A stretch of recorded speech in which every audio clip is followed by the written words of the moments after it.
پیغام دینا چاہتا ہوں تو میری آپ سب سے درخواست ہوگی کہ تھوڑی سی نعرے بازی کم، تاکہ آپ میری بات سن سکیں۔ دیکھیں، جب کرونا ہوا تو ساری دنیا کے اندر لاک ڈاؤن لگایا گیا، اور لاک ڈاؤن اس لیے لگایا گیا کہ دنیا کا یہ خیال تھا کہ وہ وبا کو پھیلنے سے صرف لاک ڈاؤن بچا سکتا ہے۔ اور آپ کو پتہ ہے کہ یورپ کے اندر چائنا کا جو ووہان شہر تھا، ادھر ساری جگہ لاک ڈاؤن لگ گیا،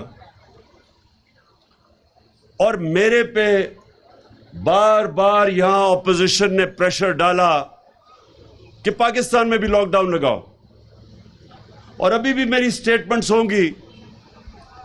آپ میڈیا پہ آ کے دیکھیں کہ جب میں پرائم منسٹر تھا، میں بار بار ایک چیز کہی کہ اگر میں سارا ملک کو لاک ڈاؤن کروں گا تو مجھے صرف ایک سوال کا جواب دو کہ دہاڑی دار کا کیا بنے گا، جو سارا دن محنت کر کے اپنے بچوں کا پیٹ پالتا ہے۔ جب آپ لاک ڈاؤن کر دیں گے تو اس کی تو دہاڑی گئی، تو وہ اپنے بچوں کو کیسے پالے گا، اپنے گھر والوں کو کس طرح پیسہ لے کے آئے گا؟ میں نے ساری اپوزیشن والوں سے پوچھا تھا، کیونکہ جب وہ سب سے زیادہ پریشر میرے پہ ڈال رہے تھے لاک ڈاؤن کا، اور میں ایک دفعہ ان سے جواب نہیں سنا کہ ان کا کیا بنے گا۔ اور میرا یہ میرا ایمان ہے کہ ان کو فکر ہی نہیں ہے اس طبقے کی۔ کبھی انہوں نے مجھے نہیں بتایا کہ وہ کیسے گزارا کریں گے۔ چائنا جیسے ملک میں تو وہ گھروں میں کھانا لے کے گئے، جب انہوں نے لاک ڈاؤن کیا تو شہر میں، ووہان میں، وہ گھروں کے اندر کھانا پہنچایا انہوں نے۔ تو میں ان سے پوچھتا تھا کہ بتاؤ، ہم کیسے اپنے کمزور غریب طبقے کو ہم کیسے کھانا پہنچائیں گے؟ ہمارے پاس تو نہ وسائل ہے، نہ انفراسٹرکچر ہے۔ ایک دفعہ انہوں نے اس سوال کا جواب نہیں دیا، بلکہ مجھے یہ ایسی انہوں نے سٹیٹمنٹس دی کہ عمران خان کے اوپر FIR کاٹنی چاہیے، یہ لاک ڈاؤن نہیں لگا رہا، جو مرے گا وبا سے وہ عمران خان کی ذمہ داری۔ لیکن اللہ کا کرم ہے، آج ساری دنیا اس چیز کو مانتی ہے کہ وہ 5 ملک جنہوں نے سب سے بہترین طریقے سے اپنے ملک کو وبا سے بھی بچایا، اپنے غریبوں کو بھی بچایا، اپنے ملک کی معیشت کو بھی بچایا، ان 5 ملک میں سے پاکستان ایک تھا۔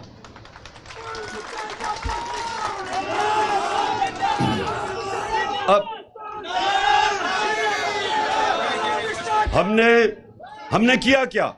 ہم نے سب سے پہلے لاک ڈاؤن پوری طرح نہیں لگایا، ہندوستان میں نریندر موڈی نے لگایا، اور وہاں ان کی جو دولت میں جو اضافہ ہو رہا تھا وہ -7% پہ چلا گیا، بے روزگاری بڑھ گئی، غربت بڑھی۔ وہاں ہم نے اپنے ملک میں سمارٹ لاک ڈاؤن لگائی، یعنی کہ تھوڑی تھوڑی جگہ پہ لگائے، لیکن ہم نے نہ کنسٹرکشن سیکٹر کو بند ہونے دیا جو روزگار دیتا تھا لوگوں کو، نہ ہم نے اپنی زراعت کو متاثر ہونے دیا، اور نہ ہم نے اپنی انڈسٹری کو روکا۔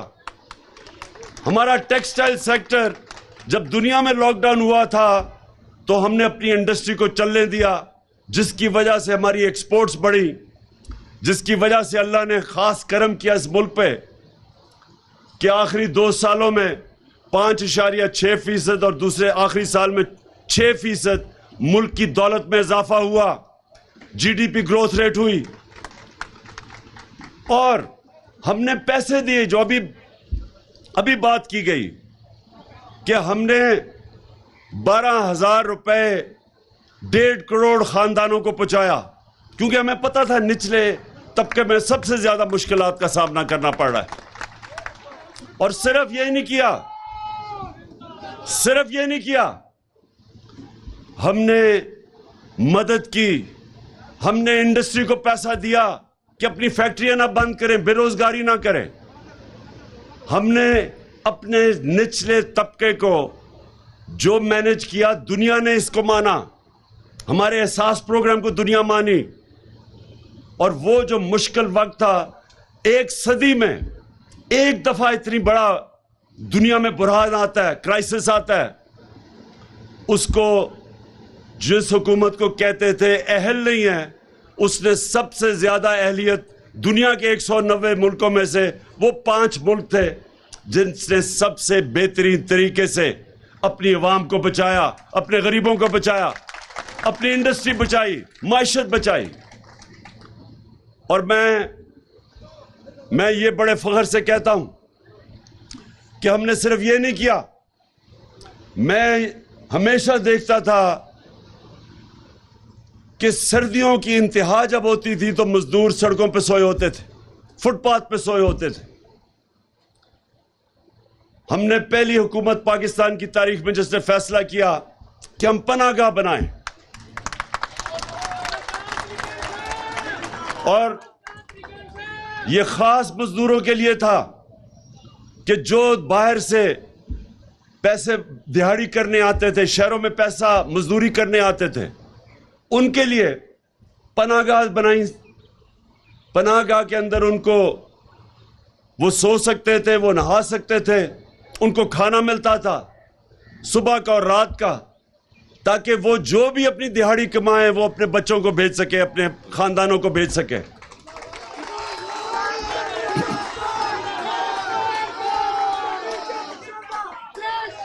اس کے بعد یہ کہ پہلے ہم نے پختونخوا میں تھوڑے سے ایک نچلے طبقے کو صرف ہم نے شروع کی صحت کارڈ دینا. پھر ہم نے سارے پختونخوا میں, سارے پنجاب میں, سارے گلگت بلتستان میں, آزاد کشمیر میں, جدھر جدھر ہماری گورنمنٹس تھی, ہم نے ساری گورنمنٹس کو ہیلتھ انشورنس یعنی صحت کارڈ دیا کہ ہر خاندان کے پاس 10 لاکھ روپے کی ہیلتھ انشورنس ہو. اور سب سے بڑی بات کیا, وہ کسی بھی ہسپتال میں 10 لاکھ روپے تک اپنا علاج کروا سکتے تھے. یعنی کہ لاہور کے جو پرائیویٹ سیکٹر میں ڈاکٹرز ہاسپٹل جدھر سب سے مہنگا علاج ہے, ادھر بھی ایک مزدور صحت کارڈ پہ جا کے اپنا دل کا آپریشن کروا سکتا تھا.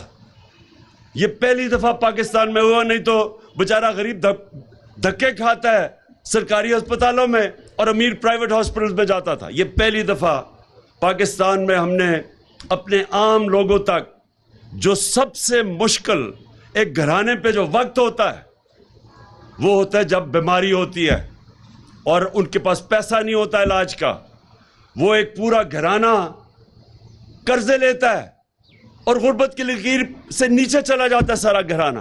اس لیے ہم نے فیصلہ کیا کہ ہم ایک پروٹیکٹ کریں, تحفظ دیں اپنے اس طبقے کو جو صرف اور صرف بیماری کی وجہ سے سارا گھرانہ غربت کی لکیر سے نیچے چلا جاتا. تو ہیلتھ کارڈ دیا. یہ پاکستان کی تاریخ میں پہلی دفعہ ہوا. پھر ہم نے کامیاب جوان اور کامیاب پاکستان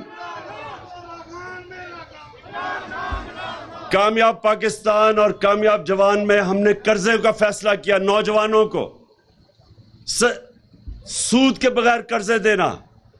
ہم نے پہلے نیچے سے شروع کر رہے تھے, 25 لاکھ خاندانوں کو جن کو ہم سود کے بغیر قرضے شہر میں تاکہ اپنی دکان یا کاروبار شروع کر سکے. کسانوں کو دیا تاکہ وہ اپنی زمین پہ لگا سکے, کیونکہ کسانوں کو, چھوٹے کسان کو سب سے مشکل ہوتا ہے, اس کو وہ بڑے سود کے اوپر قرضے لیتا ہے. تو ہم نے اس کو سود کے بغیر قرضے دیے. ہم نے پھر 25 لاکھ گھرانوں کو سود کے بغیر گھر کے لیے قرضے دیے کہ اپنا گھر بنا سکے. یہ پاکستان میں پہلی دفعہ ہوا. لیکن جو سب سے زیادہ آج آپ سب کے لیے کہ میں صرف بتانا چاہتا ہوں کہ ایک حکومت جو آئی تھی صرف اپنے لوگوں کے لیے, جس کا جینا مرنا, جس کے لیڈر کا جینا مرنا پاکستان میں ہے, اس میں کیا فرق ہے؟ اور ان پچھلے 30 سالوں میں جو 2 خاندانوں نے اس کے اوپر حکومت کی ہے, جو اب اکٹھے ہو گئے ہیں, پہلے ایک دوسرے کے خلاف لڑتے تھے, ایک دوسرے کو چور کہتے تھے, ایک دوسرے کے اوپر کیسز بناتے تھے چوری کے, آج وہ سارے چور اکٹھے ہو گئے ہیں. فرق کیا ہے؟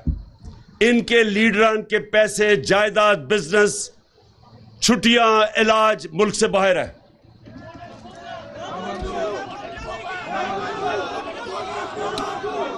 اور اسی لیے ان کو امریکہ نے ہمارے اوپر مسلط کیا ہے, کیونکہ ان کے پیسے باہر پڑے ہیں. یہ کنٹرول ہو سکتے ہیں, یہ لوگ کنٹرول ہو سکتے ہیں. یہ جب بھی جدھر ان کا پیسہ ہے ادھر ان کے کنٹرول پڑے ہیں, ادھر ان کی ڈوریاں پڑی ہوئی ہیں. جو وہ کہیں گے یہ کریں گے. اگر روس سستا تیل بیچ رہا تھا, جو ہم ان سے معاہدہ کر رہے تھے کہ 30% کم قیمت پہ تیل روس سے خریدیں, ہندوستان 40% کم قیمت پہ روس کا تیل خرید رہا ہے. جب یہ 60 روپے لیٹر بڑھا رہے تھے ڈیزل اور پیٹرول, تو ہندوستان میں 25 روپے کم کر رہے تھے.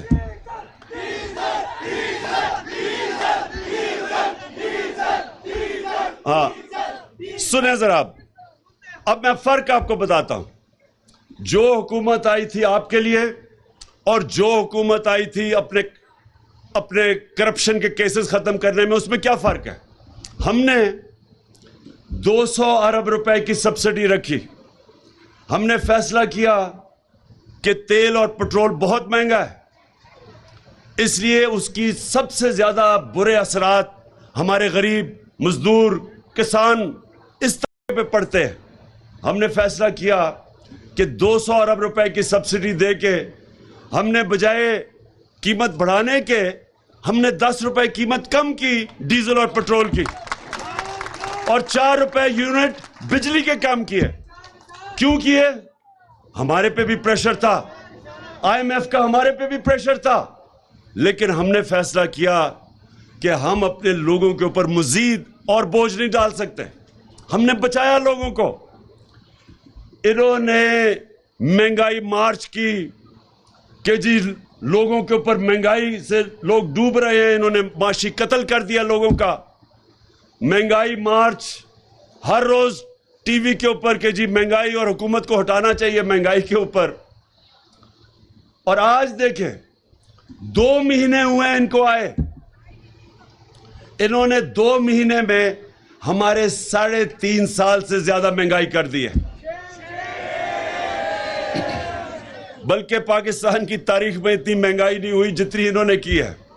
ان کی سٹیٹمنٹس دیکھیں, اب تو سوشل میڈیا ہے, آپ اپنے موبائل پہ 3 مہینے پہلے یہ کیا کہہ رہے تھے کہ عمران خان کو تیل کی قیمت نہیں بڑھانی چاہیے, پٹرول اور فضل الرحمان کی قیمت نہیں بڑھانی چاہیے. یہ صرف 3 مہینے پہلے کہہ رہے تھے.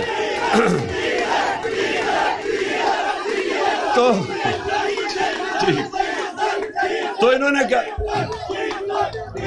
بس انہوں نے کہا کہ آپ کو کہ نہ بجلی کی, نہ تیل کی, نہ اس کی پٹرول کی, نہ اس کی قیمت نہیں بڑھانی. اب سنیں ذرا, ایک منٹ سنیں سر. اللہ یاد رکھیں, اللہ الحق ہے, سچ کا خدا ہے. تو 3 مہینے میں ساری قوم کے سامنے سچ آ گیا, جب 60 روپے لیٹر پٹرول, 60 روپے ڈیزل, 10 روپے یونٹ بجلی, صرف 3 مہینے میں.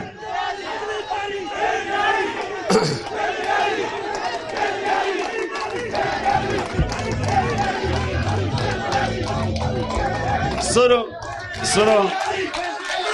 اور ابھی یہی نہیں, صرف ابھی یہ صرف ڈیزل, پٹرول اور بجلی نہیں بڑھی, ابھی مزید اور بڑھنی ہے. ان کا وہ جو فائنانس منسٹر ہے اس نے آگے کہا جی ابھی قوم کو کہ ابھی عشق کے امتحان اور بھی ہیں, ابھی اور مہنگائی آپ کے اوپر آنے والی ہے. صرف وہی نہیں بڑھی, گھی کی قیمت کدھر گئی ہے؟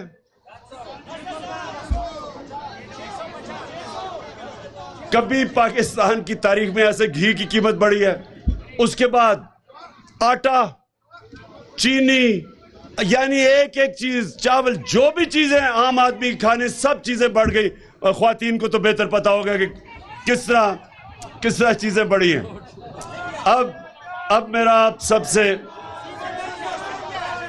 پاکستان کے مزدوروں کو میرا پیغام ہے, آپ سب نے اس لیے اب میرے ساتھ جب میں کال دوں گا اس پہ بھی نکل لیں, اور ان کے اوپر, ان سب پہ پریشر رکھنا, اس لیے کہ ان کو اس ملک کی عوام کی کوئی فکر نہیں ہے.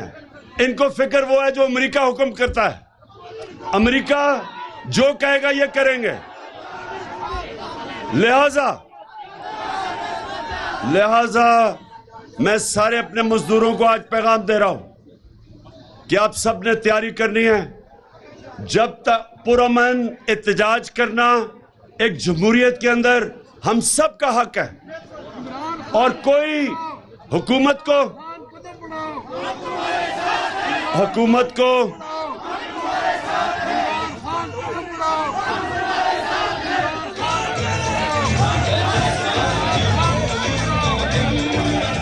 سو دو چیزیں آخر میں ذرا سنیں, دو چیزیں. ایک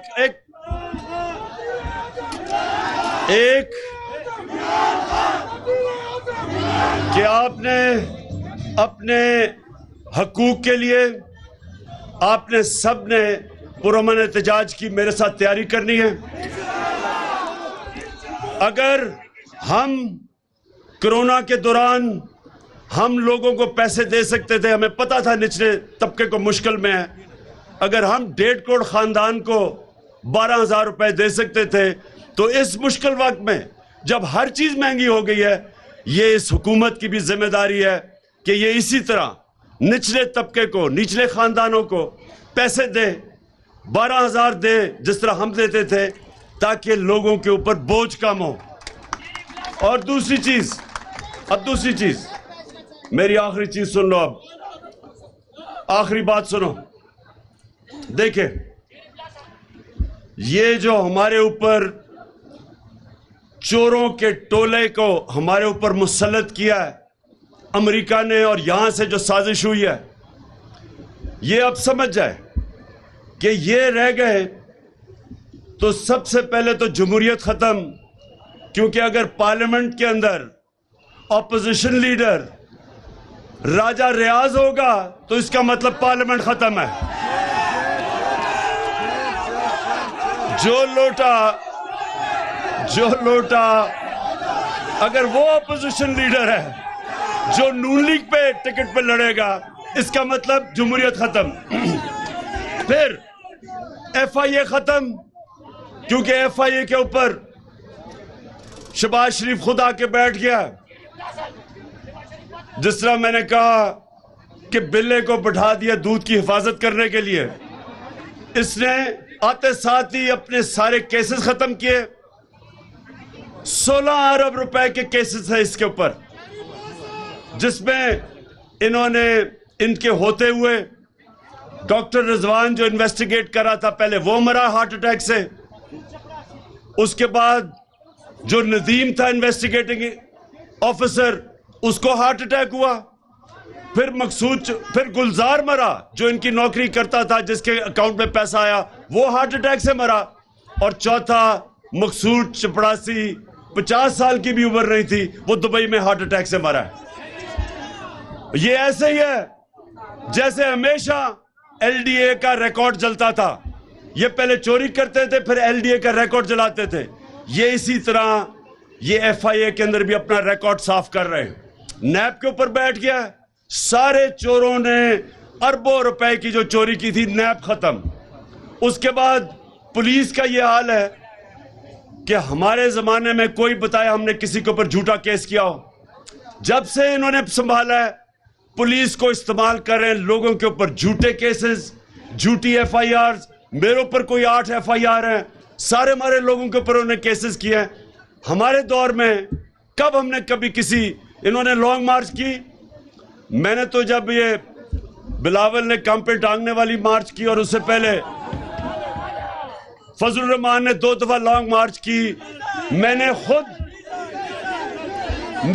کہا کہ میں آپ کو کھانا بھی بھجواؤں گا, کنٹینر بھی دے دوں گا. ہم نے کبھی کوئی کنٹینر رکھا, نہ ان کا راستہ روکا, نہ ان کو پکڑ دکڑ کی. انہوں نے صحافیوں کے اوپر جو کر رہے ہیں, آج جو صحافت کی آزادی ہے وہ خطرے میں ہے. ایف آئی آرز کاٹی جا رہی ہیں. وہ صحافی جو سچ بولتے ہیں ان کو بھگایا ہوا ہے, ان کی نوکریاں ختم کی جا رہی ہیں. ہمارے زمانے میں ہم فیک نیوز کی بات کرتے تھے, یہاں یہ منہ بند کر رہے ہیں صحافت کا. پھر میڈیا ہاؤسز کو پیغام جا رہے ہیں کہ تحریک انصاف کی کوریج نہ کرو, اور پھر جو بیوروکریسی ہے اس میں کرپٹ لوگوں کو اوپر لے کے آ رہے ہیں. تو یہ جب سے اقتدار میں آئے ہیں یہ سارے پاکستان کا نظام تباہ کر رہے ہیں, انصاف کا نظام تباہ کر رہے ہیں. اور اگر یہ رہ گئے یہ وہ نقصان کریں گے اس ملک کو. اگر یہ رہ گئے یہ ملک کو وہ نقصان کریں گے کوئی دشمن نہیں کر سکتا کہ ملک کے جب سارے اداروں کو یہ تباہ کریں گے. اپنی کرپشن بچانے کے لیے الیکشن کمیشن تباہ کر رہے ہیں. الیکشن کمیشن کو الیکشن رگ کر کے, دھاندلی کر کے اپنے آپ کو مسلط کرنا.